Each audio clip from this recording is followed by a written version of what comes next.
critical care sessions. We are in the cardiovascular. We did the pregnant lady in the previous session. Make sure to watch that one. And now, rupture abdominal aortic aneurysm. Rupture AAA plus hypothermia scenario. And as we said, this is not the scenario in the exam. This is our imagination just to simulate the exam situation. A 66-year-old woman is undergoing an emergency laparotomy due to a ruptured abdominal aortic aneurysm AAA. The surgery is characterized by prolonged duration and significant blood loss, approximately 4 liters. During the procedure, her core temperature has decreased to 35, indicating preoperative hypothermia. She is American Society Anesthesia 3, which means she has severe systemic disease. Definition of preoperative hypothermia, and the question will be asked, of course, define the preoperative hypothermia. Core temperature less than 36 degrees under anesthesia. Methods of measuring body core temperature. We have invasive, non-invasive, and hemodynamic monitoring. This table is very helpful. You can have a look at it. Non-invasive, including oral, axillary, tympanic, and temporal. Each one has positives and negatives. Oral usually used as a general check, most common one. One of the disadvantages of the oral is affected by the intake. Axillary, quick checks, is less accurate. Tympanic, fast screening, fairly accurate. Temporal is for all ages and it's rapid and there is no contact with the patient. Invasive includes rectal, esophageal, bladder, and pulmonary artery. Rectal, usually more accurate, is a gold standard but is slower to record. Esophageal, usually during surgery, is accurate for intubated patients. Bladder, in the critical care for long-term monitoring. Pulmonary artery in the ICU for continuous core temperature. Hemodynamic monitoring include PICO and LIDCO in the critical care. Not for temperature, but vital for patient management. Risk factors of hypothermia. Major and exposed surgeries, massive blood transfusion, use of combined anesthesia technique, low preoperative temperature. Of course, if you have low preoperative temperature, that increases the risk for intraoperative and postoperative low temperature. Etiology and mechanism. Etiology factors. Radiation to cold object in the operating theater. Vibration from body surface and open cavities. Conduction to the operating table and cold infusion fluids. Effect of anesthesia and massive blood transfusion. Mechanism of heat loss, exactly what we just said. The etiological factor and the mechanism, they are the same. 50 to 60% through the radiation, so that's a very high yield information. Most of the temperature loss occur due to radiation. In burn patient, evaporation is the number one cause of heat loss. That's also a high yield point. In burn patient, it's not radiation, it's evaporation. Significant loss through evaporation, conduction, and convection.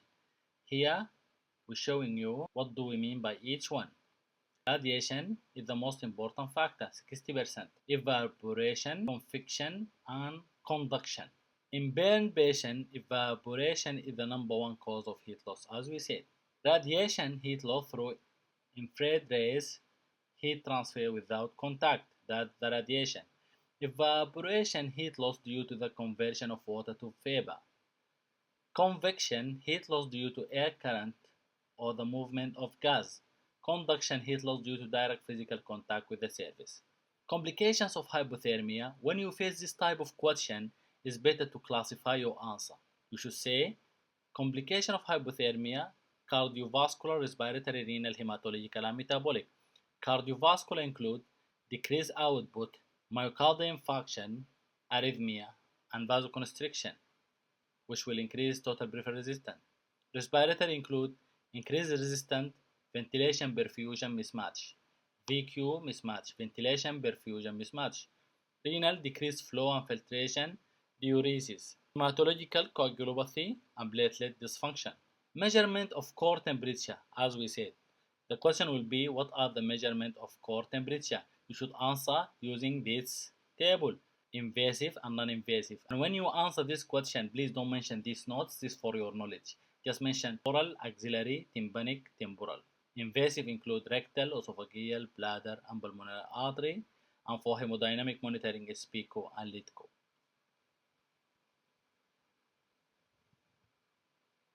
Prevention. How to prevent hypothermia using NICE guidelines. Pre-operative intervention. Avoid prolonged fasting to mitigate metabolic cooling. Ensure core body temperature is at least 36 C before anesthesia induction. Intraoperatively, minimize the duration of surgeries to reduce exposure time. Maintain operating room temperature at 21, that's a high yield, 21 degree to lessen heat loss. Utilize the Behaga system for active patient warming.